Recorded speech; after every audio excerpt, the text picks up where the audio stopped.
नमस्कार दोस्तों, स्वागत है आपका हमारे इस YouTube चैनल में। तो दोस्तों, यदि आप वैष्णो दरबार आ रहे हैं तो आप बिल्कुल सही वीडियो पर आए हैं। आज की हमारी इस वीडियो में आपको सभी क्वेश्चंस के आंसर मिलने वाले हैं। इस वीडियो में मैं आपको पूरी डिटेल से बताऊंगा कि वैष्णो दरबार कैसे पहुंचना है, कहां से आपको रिक्शा, गाड़ी, कार आदि मिलेंगे, रूम होटल कैसे लेने हैं, पिट्ठू, घोड़े, पालकी की व्यवस्था किस प्रकार रहेगी और इनके रेट क्या होने वाले हैं, खाने पीने की व्यवस्था कैसे मिलेगी और रोप वे आपको कैसे बुक करना है। इन सभी की जानकारी आज मैं इस वीडियो में देने वाला हूं और इन सभी के प्राइस भी मैं आपको बताऊंगा। और दोस्तों, यदि आप माता रानी की आरती में बैठने की भी सोच रहे हैं तो वह बुक कैसे होगी, तो दोस्तों आज की हमारी यह वीडियो आपके लिए बहुत ही इंफॉर्मेटिव रहने वाली है। इस वीडियो को आप शुरू से लेकर एंड तक देखिएगा। आपको एक एक चीज की जानकारी आज की इस वीडियो में मैं देने वाला हूँ। तो चलिए दोस्तों, आज की इस वीडियो को हम शुरू करते हैं। सबसे पहले तो मैं आपको बता दूं दोस्तों, हमारी यह यात्रा सहारनपुर से शुरू होने वाली है। मेरे साथ इस यात्रा में मेरे यार दोस्त भी जा रहे हैं। तो हम सभी अपने बैग वैग पैक करने के बाद अपनी पूरी तैयारी के साथ सहारनपुर के रेलवे स्टेशन पर आ जाते हैं। अगर आप भी सहारनपुर से हैं दोस्तों, तो आप बिल्कुल सही वीडियो को देख रहे हैं। वैसे तो दोस्तों, सहारनपुर से श्री माता वैष्णो देवी कटरा तक कई ट्रेनें जाती हैं, लेकिन जिस ट्रेन से हमें कटरा तक पहुंचना था उस ट्रेन का नाम था हेमकुंड एक्सप्रेस। यह ट्रेन सहारनपुर से लगभग 8 बजे चलती है और श्री माता वैष्णो देवी कटरा तक पहुंचने में इसे 12 घंटे लगते हैं और लगभग 7:30 से 8 बजे के बीच यह ट्रेन हमें श्री माता वैष्णो देवी कटरा तक पहुंचा देती है। सहारनपुर से श्री माता वैष्णो देवी कटरा तक की लगभग डिस्टेंस 530 किलोमीटर है। तो यदि आप भी सहारनपुर से श्री माता वैष्णो देवी कटरा के धाम जा रहे हैं तो आप अपनी सीट कंफर्म करके श्री माता वैष्णो देवी कटरा तक पहुंच सकते हैं। फाइनली दोस्तों, पूरी रात का सफर करने के बाद हमारी यह ट्रेन हमें कटरा तक पहुंचा देती है। क्योंकि जनवरी का महीना चल रहा है दोस्तों और ऐसी ठंड में हम श्री माता वैष्णो देवी के धाम जा रहे हैं। वैसे तो इस महीने में बहुत अधिक ठंड होती है, लेकिन जैसे ही हम ट्रेन से उतरते हैं हमें यहाँ पर खिली हुई धूप देखने को मिलती है। तो जैसा कि मैंने आपको बताया था, यह ट्रेन हमें 7:30 से 8 बजे के बीच यहाँ पर उतारती है। 7:57 का समय हो रहा है दोस्तों और इस ट्रेन ने हमें कटरा के रेलवे स्टेशन पर उतार दिया है। और अब कुछ ही देर में दोस्तों हम अपनी यात्रा यहाँ से शुरू करने वाले हैं। तो दोस्तों, आप जिस भी साइड से हैं आपको सबसे पहले कटरा रेलवे स्टेशन तक पहुँचना होगा। कटरा रेलवे स्टेशन तक पहुँचने का सबसे अच्छा ऑप्शन है ट्रेन के द्वारा पहुँचना। आपके शहर से डायरेक्ट ट्रेन भी आपको यहाँ तक मिल जाएगी। तो दोस्तों, श्री माता वैष्णो देवी मंदिर विशालकाय तिरुकटा पर्वत कटरा रेलवे स्टेशन से लगभग 17 से 18 किलोमीटर है। स्टेशन से बाहर निकलते ही कुछ दूर चलने के बाद आपको कार, टैक्सी, ऑटो मिल जाएगी। अपनी सुविधा के अनुसार आप इन्हें बुक कर सकते हैं। तो दोस्तों, आज की हमारी जो सुबह हुई है वो श्री माता रानी के चरणों में हो चुकी है। अब यहाँ से हम अपनी टैक्सी बुक करके घंटाघर बस स्टैंड पहुँच रहे हैं, जहाँ से हम अपनी यात्रा शुरू करेंगे। घंटाघर की पहचान के लिए आपको यहाँ पर घड़ी देखने को मिल जाएगी। यहाँ पहुँचने के बाद सबसे पहला काम होता है रूम बुक करना। यहाँ पर आपको बहुत सारी धर्मशालाएं और होटल्स मिल जाएंगे, जहाँ पर आप अपना रूम बुक कर सकते हैं। 500 रुपये से लगभग यहाँ पर रूम स्टार्ट हो जाते हैं और 1000, 2000, 5000 या 10,000 तक आपको एक अच्छी क्वालिटी के रूम्स आपको यहाँ पर मिल जाएंगे। अपने बजट के अकॉर्डिंग आप अपना रूम यहाँ पर बुक कर सकते हैं। क्योंकि दोस्तों, हम यहाँ पर एक धर्मशाला में रुकने वाले हैं जिसका नाम है श्रीधर धर्मशाला और यह धर्मशाला आपको ठीक क्लॉक टावर के नीचे देखने को मिल जाएगी। यहाँ पर एंट्री करने के पश्चात सबसे पहले आपको अपनी पर्ची कटानी पड़ेगी। जितने भक्तजन अपने साथ आए हैं उनके हिसाब से आपको यहाँ पर रूम मिल जाएगा। इस धर्मशाला में टोटल 6 फ्लोर बनाए गए हैं, जहाँ पर आने जाने के लिए आपको लिफ्ट की सुविधा भी मिल जाएगी, जहाँ से आप बिना थके अपने फ्लोर पर आना जाना कर सकते हैं, जिस भी फ्लोर पर आपको रूम दिया गया है। आप देख सकते हैं दोस्तों, हम 5 लोग हैं और हम 5 लोगों के लिए यह रूम हमें दिया गया है, जिसमें आपको कंबल और बेड की सुविधा मिल जाएगी। बाहर से भी आपको यहाँ पर एक अच्छा व्यू देखने को मिलेगा। इस रूम के साथ साथ आपको एक अच्छी साफ सुथरी टॉयलेट्स, बाथरूम भी मिल जाएगी और गीजर की व्यवस्था भी यहाँ पर अवेलेबल है। सर्दियों के मौसम में आप यहीं से नहा धोकर अपनी यात्रा को शुरू कर सकते हैं। जब आप अपनी यात्रा शुरू करने जा रहे होंगे तो आपको अपना सामान क्लॉक रूम में जमा करना पड़ेगा। अपना सामान क्लॉक रूम में जमा करने के बाद हम आ जाते हैं बाहर की ओर और बाहर आकर थोड़ी दूर चलने के पश्चात आपको यहाँ पर बस स्टैंड का बोर्ड देखने को मिलेगा। आप देख सकते हैं दोस्तों, यह कटरा का बस स्टैंड वाला बोर्ड। इस बोर्ड के ठीक बगल में आप देख पाएंगे Shri Mata Vaishno Devi shrine board entry for RFID registration. क्योंकि दोस्तों, श्री माता वैष्णो देवी की चढ़ाई करने से पहले आपको RFID कार्ड बनवाना होता है। तो दोस्तों, आप यहां से अपना RFID कार्ड बनवा सकते हैं। तो चलिए हम भी अपने RFID कार्ड बनवाने के लिए अंदर की ओर एंट्री करते हैं। अंदर एंट्री करते ही आप देख सकते हैं कि किस तरह से लाइन में लगकर लोग अपना RFID कार्ड बनवा रहे हैं।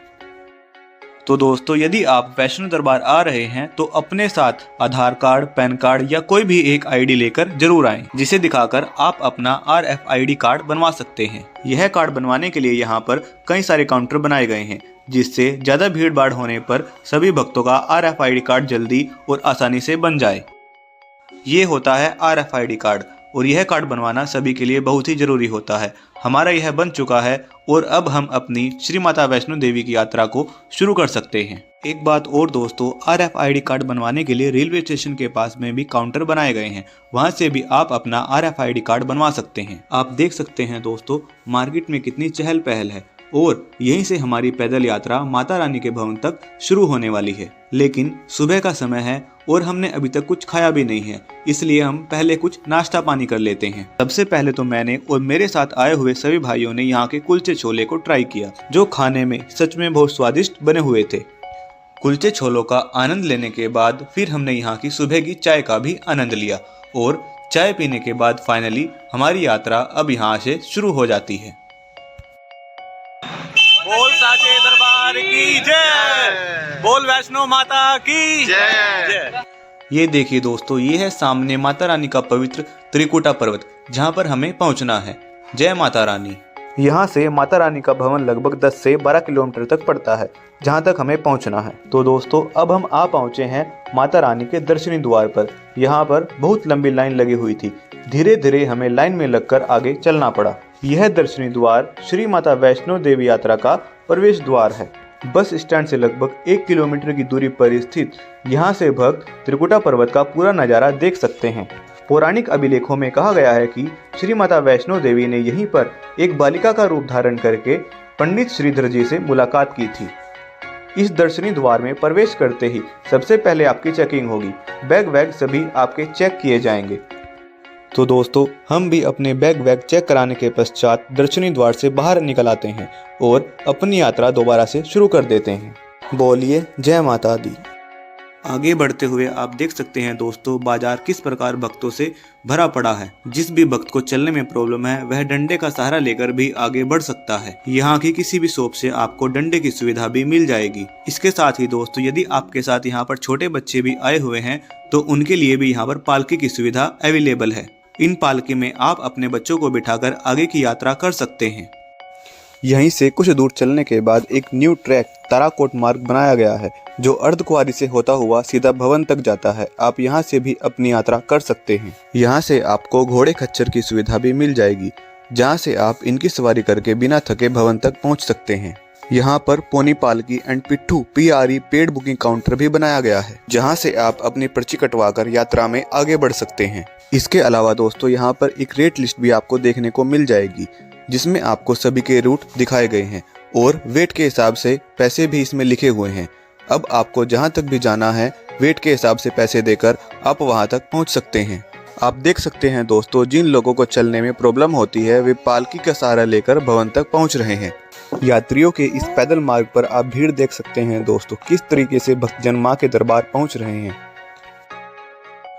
पैदल मार्ग में आपको इस तरह की कुछ दुकानें भी देखने को मिल जाएंगी, जहां से आप माता रानी के साथ अपनी फोटो भी खिंचवा सकते हैं। अब हमारा जो अगला पड़ाव आया वो था बाणगंगा। यह यात्रा का प्रथम पड़ाव है दोस्तों। बाणगंगा वो स्थान है जहाँ से माता वैष्णो देवी ने बाण से गंगा प्रकट की थी। पौराणिक कथाओं के अनुसार दोस्तों, जब माता रानी धरती पर पहुंची थी, उनकी भेंट पवन पुत्र हनुमान से हुई, जिन्हें उन्होंने इस स्थान पर रहने का आदेश दिया। परंतु हनुमान जी ने मां से विनती की कि इस घने जंगल में मैं बिना पानी के कैसे रह पाऊंगा। तब माता वैष्णो देवी ने बाण निकालकर धरती पर मारा और गंगा प्रकट की। साथ ही यहीं पर माता ने अपने केश धोए, इसलिए इस जगह को बाण गंगा के नाम से जाना जाता है। ऐसी यहाँ की मान्यता है कि जो भी भक्त यहाँ पर दर्शन के लिए आते हैं वे यहाँ पर स्नान करते हैं और इसके बाद ही दर्शन के लिए प्रस्थान करते हैं। बाण गंगा से आगे का दृश्य आप देख सकते हैं दोस्तों, बहुत संख्या में श्रद्धालु आगे बढ़ रहे हैं। इसके बाद आगे बढ़ते हुए रास्ते में हमें एक मंदिर देखने को मिलता है, जिसका नाम है इच्छापूर्ण मां भगवती जी के दर्शन। तो चलिए पहले हम भी इस मंदिर में चलते हैं और माता रानी के दर्शन करते हैं।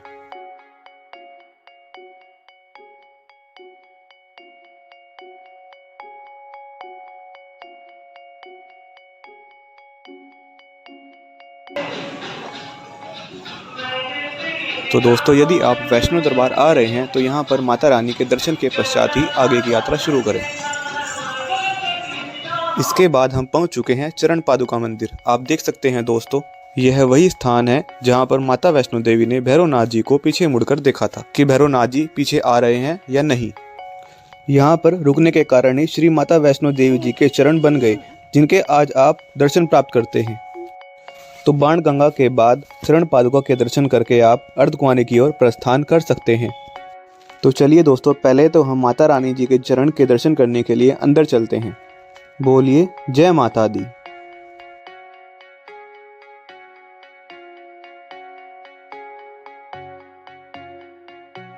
यहाँ पर बहुत सारे देवी देवताओं की भी मूर्तियों की स्थापना की गई है, जिनके आप यहाँ पर दर्शन प्राप्त कर सकते हैं।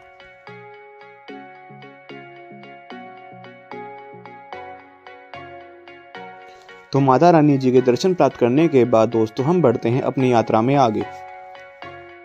मेरे साथ आए हुए सभी भाइयों के साथ हम आगे बढ़ रहे हैं और माता रानी का दरबार पास आता जा रहा है। बीच बीच में बैठकर थोड़ा आराम जरूर करें, जिससे चढ़ाई करते हुए किसी भी भक्त को कोई परेशानी ना हो।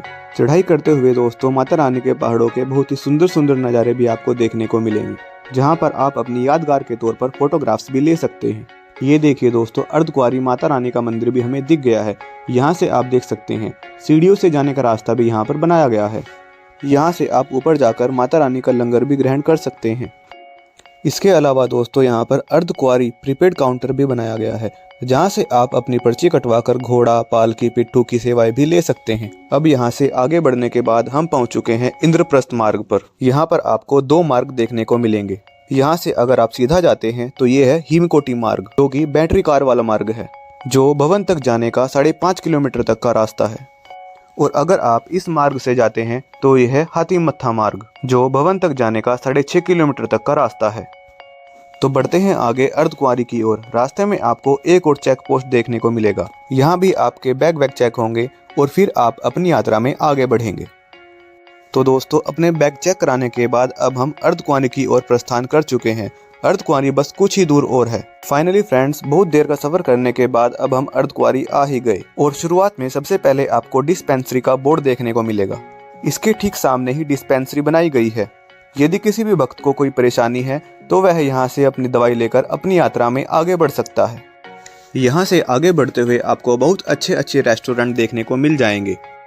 जैसे बाहर बोर्ड पर आप देख सकते हैं सागर रत्ना, वीवी ट्रेडर्स भोजनालय और पूजा भोजनालय। इनके अलावा और भी कई सारे रेस्टोरेंट्स आपको देखने को यहाँ पर मिलेंगे, जहाँ पर आप अपना चाय, नाश्ता, भोजन आदि कर सकते हैं। यहाँ पर श्री माता वैष्णो देवी श्राइन बोर्ड की ओर से भी बहुत सारे भोजनालय बनाए गए हैं, जिनके प्राइस भी कम होते हैं और खाना पीना भी काफी अच्छा और स्वादिष्ट होता है। क्योंकि हम भी यहाँ पर अपना खाना खाने वाले हैं, तो सबसे पहले आपको यहाँ पर अपनी पर्ची कटानी पड़ेगी। उसके बाद आप अंदर जाकर अपना भोजन ले सकते हैं। हम सभी ने भी अपना खाना यहीं पर खाया। सच में खाना बहुत ही अच्छा बना था और स्वादिष्ट बना था। यहाँ पर खाना खाने के बाद और अपनी चाय पानी पीने के बाद हम आ पहुँचे हैं सीधे अर्धकुंवारी जी के मंदिर के प्रांगण के बिल्कुल ठीक सामने। आप बोर्ड पर देख सकते हैं दोस्तों, यहाँ से आपको 2 रास्ते देखने को मिलेंगे, जिनमें से एक है गर्भजून गुफा तक जाने का रास्ता और दूसरा है मंदिर तक जाने का रास्ता। यदि आप यहाँ पर अर्धकुंवारी माता रानी के गुफा के दर्शन करना चाहते हैं तो यहाँ पर ग्रुप वाइज नंबर चलता है। आप देख सकते हैं दोस्तों, यहाँ पर फिलहाल 690 वाला नंबर चल रहा है। सभी श्रद्धालु थोड़ी देर बैठकर यहाँ पर आराम कर रहे हैं और ऐसी सर्दी में धूप का आनंद ले रहे हैं। यदि आप गुफा के दर्शन करना चाहते हैं तो आप अंदर जाकर माता रानी जी की गुफा के दर्शन कर सकते हैं। एक बात और दोस्तों, अर्धकुंवारी कटरा में सबसे महत्वपूर्ण मंदिरों में से एक है, जो मुख्य गुफा भवन के बाद दूसरे स्थान पर है। माना जाता है कि माता वैष्णो देवी ने 9 महीने तक ध्यान करते हुए इसी गुफा में शरण ली थी और इसी गुफा में बैठकर माता वैष्णो देवी ने ध्यान किया था। इस गुफा का आकार भी गर्भ जैसा है, इसलिए इसे गर्भजून गुफा कहा जाता है।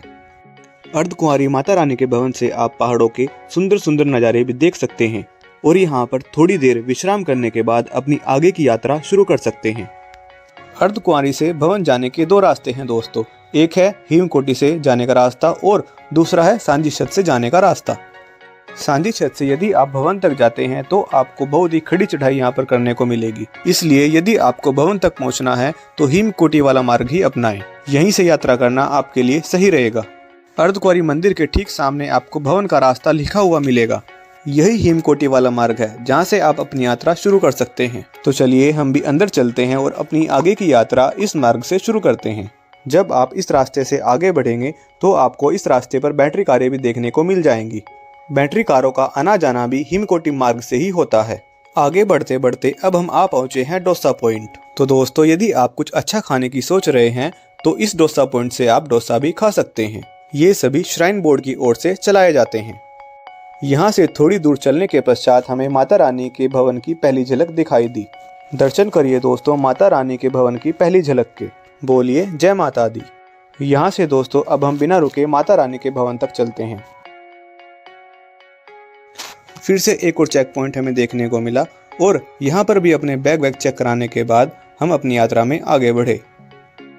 वहाँ से कुछ दूर चलने के बाद अब हम माता रानी के भवन के बहुत समीप आ पहुँचे हैं।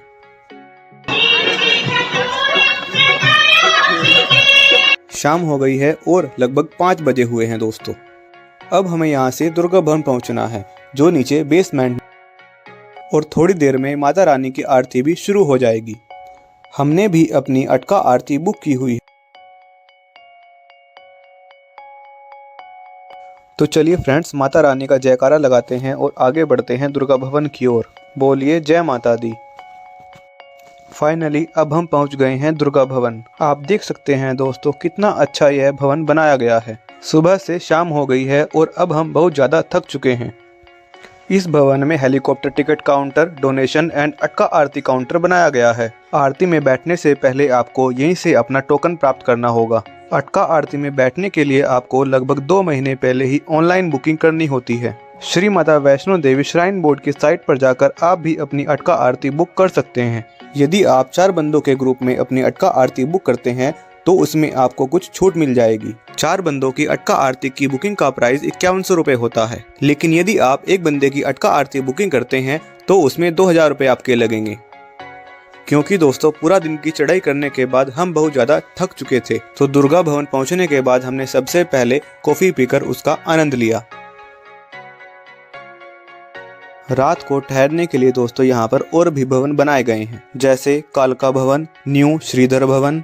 यहाँ पर ठहरने के लिए आपको लगभग 2 महीने पहले ही बुकिंग करनी होती है। यहाँ से आप भवन का नज़ारा भी देख सकते हैं दोस्तों, कितना सुंदर माता रानी का भवन लग रहा है। अब यहाँ से हम जा रहे हैं मनोकामना भवन, जहाँ हमें डोमेट्री मिलेगी। अटका आरती बुकिंग के साथ साथ आपको यहाँ पर डोमेट्री भी मिलेगी। बहुत ही अच्छी फैसिलिटी के साथ हमें यह रूम मिला है। थोड़ी देर आराम करने के बाद हम आ जाते हैं रात का खाना खाने के लिए। इस मनोकामना भवन में इनकी खुद की कैंटीन बनाई गई है, जहां पर हमने रात का खाना खाया। खाना खाने के बाद और नहाने धोने के बाद अब हम चलते हैं माता रानी के दर्शन करने के लिए। दोस्तों माँ वैष्णो देवी यहाँ पर 3 पिंडियों के रूप में विराजमान है, जिसमें पहली पिंडी माँ सरस्वती जी की है, दूसरी पिंडी महालक्ष्मी और तीसरी पिंडी शक्ति स्वरूपा महाकाली की है। हमें यहाँ पर माता रानी के बहुत ही अच्छे दर्शन प्राप्त हुए। इस समय कुछ ज़्यादा भीड़ भी नहीं थी, इसलिए हमें माता रानी ने बहुत ही अच्छे दर्शन दिए। इसके साथ ही इस समय श्री माता वैष्णो देवी की गुफा भी खुली हुई थी, जिसके दर्शन भी हमें यहाँ पर प्राप्त हुए। रात के दर्शन करने के पश्चात अब हमें सुबह माता रानी की आरती में बैठना था। तो दोस्तों अब मैं आपको माता रानी की सुबह की आरती भी दिखाता हूँ।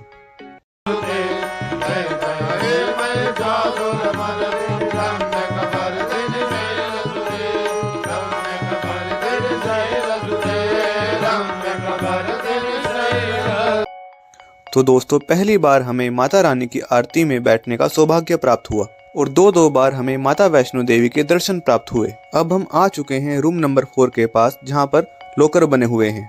आरती से पहले हमने यहीं पर अपने बैग और मोबाइल जमा किए थे। जिन भक्तों की आरती बुकिंग होती है उनके लिए यहाँ पर यह लॉकर बनाए गए हैं। आरती में बैठने से पहले आपको अपना सारा सामान यहीं पर जमा कराना पड़ता है। और इस भवन का नाम है कालिका भवन। श्री माता वैष्णो देवी श्राइन बोर्ड की ओर से यह भवन बनाया गया है। दोस्तों अब हम आपको लेके जाने वाले हैं श्री बाबा भैरवनाथ जी के दर्शन करने के लिए, यानी कि भैरव घाटी में। श्री माता वैष्णो देवी के भवन से भैरव घाटी की डिस्टेंस लगभग 1.5 से 2 किलोमीटर है। भैरव घाटी तक पहुंचने के लिए आप पैदल यात्रा भी कर सकते हैं, लेकिन दोस्तों यदि आप थक चुके हैं तो आप रोप वे से भी वहां तक पहुंच सकते हैं। रोप वे का टिकट यदि आप ऑनलाइन लेकर आएंगे तो इसमें आपका सबसे ज्यादा बेनिफिट रहने वाला है, क्योंकि ऑफलाइन टिकट लेने के लिए आपको लंबी लंबी कतारों में लगना पड़ सकता है। हम भी रोप वे से भैरव घाटी तक जाने वाले हैं और हमारी ऑनलाइन भी रोप वे की बुकिंग नहीं है, इसलिए हमें भी लाइन में लगकर रोप वे की टिकट लेनी पड़ेगी। आप देख सकते हैं दोस्तों, हम भी रोप वे की टिकट लेने के लिए लाइन में लग चुके हैं और कितनी लंबी लाइन यहाँ पर लगी हुई है। फाइनली कुछ समय बाद हम भी टिकट काउंटर पर आ ही गए और हमें भी रोप वे की टिकट मिल ही गई। रोप वे में जाने का चार्ज सिर्फ 100 रुपए है दोस्तों, जिसमें आप यहाँ से भैरव घाटी तक जा भी सकते हैं और वापस आ भी सकते हैं। अब हम आ चुके हैं रोप वे वाले रास्ते पर और चलते हैं रोप वे की ओर। थोड़ी दूर चलने के पश्चात आपके टिकट पर यहाँ पर स्टाम्प लगाई जाएगी और आपका टिकट कंफर्म किया जाएगा। आप देख सकते हैं दोस्तों किस तरह से यह रोपवे ऊपर की ओर जा रहा है। यहाँ से एक रोपवे ऊपर की ओर जाता है और दूसरा रोपवे ऊपर से नीचे की ओर आता है। इस रोपवे में एक बार में लगभग 40 से 42 बंदे जा सकते हैं।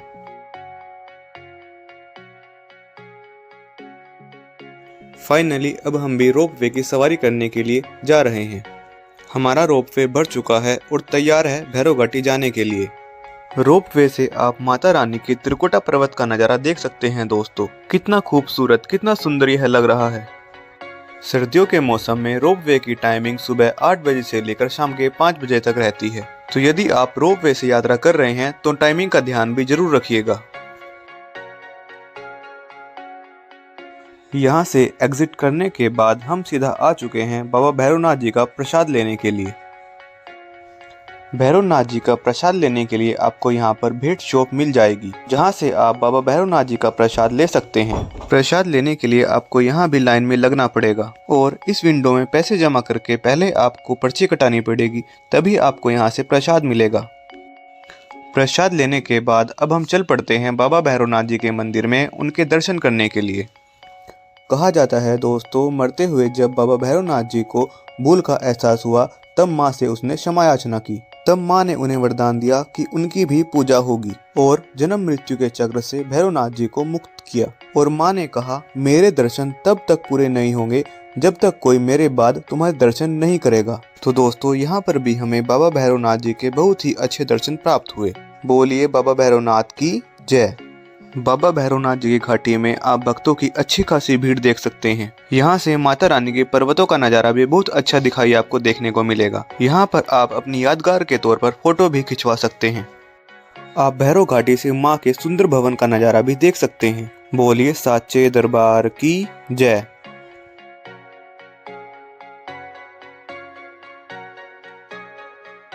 यहाँ से हम दोस्तों सांझी छत वाले मार्ग से नीचे उतरे। इस मार्ग से आने पर आपको हलवे का प्रसाद ग्रहण करने को मिल जाएगा। यहाँ पर आकर हमने माता रानी के हलवे का प्रसाद खाया, जो सच में बहुत ही स्वादिष्ट बना हुआ था। तो दोस्तों यदि आप इस मार्ग से वापस आ रहे हैं तो यहाँ पर आकर हलवे का प्रसाद जरूर ग्रहण करें। कटरा वापस जाते समय इस जगह से हमसे RFID कार्ड भी वापस ले लिए गए। माता रानी का जयकारा लगाने के बाद अब हम कटरा की ओर वापस पहुंचते हैं। तो दोस्तों अब हम वापस आ गए हैं घंटाघर बस स्टैंड पर, क्योंकि दोस्तों हमारी ट्रेन नेक्स्ट डे की थी। उससे पहले हम यहाँ की मार्केट में घूमे, घर के लिए प्रसाद और सामान खरीदा और हम वापस आ गए कटरा के रेलवे स्टेशन पर।